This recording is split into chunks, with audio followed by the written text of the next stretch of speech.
Des chiffres encore, ceux de la violence et de l'insécurité. Gérald Darmanin viendra les détailler chaque mois. La France est malade de son insécurité, dit le ministre au journal Le Parisien. Il faut donc prendre sa température. Monsieur Darmanin qui annonce la couleur à 2 jours d'un séminaire gouvernemental sur la sécurité dans un style qui n'est pas sans rappeler celui de son mentor Nicolas Sarkozy, Jean-Rémy Baudot. Et oui, c'est un Gérald Darmanin très actif sur tous les fronts, sur le terrain, sur Twitter. Le suivre donne un peu le tournis et beaucoup y voient par mimétisme l'ombre de Nicolas Sarkozy. Jusque dans le style, sa manière de parler. Notez ce matin sur BFM TV, Darmanin utilise des termes comme consommer des stupéfiants, c'est de la merde. Il parle des bagnoles, de la BAC, de ceux qui emmerdent la vie de tout le monde.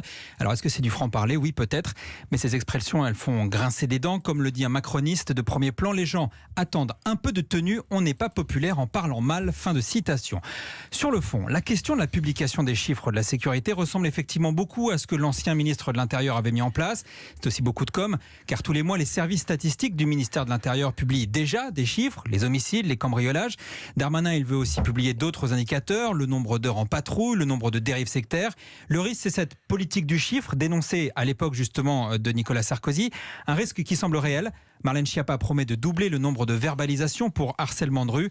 Une injonction qui risque d'avoir plus d'effet sur les rapports chiffrés des policiers que d'être un réel baromètre de l'insécurité. Jean-Rémy Baudot du service politique d'Europe.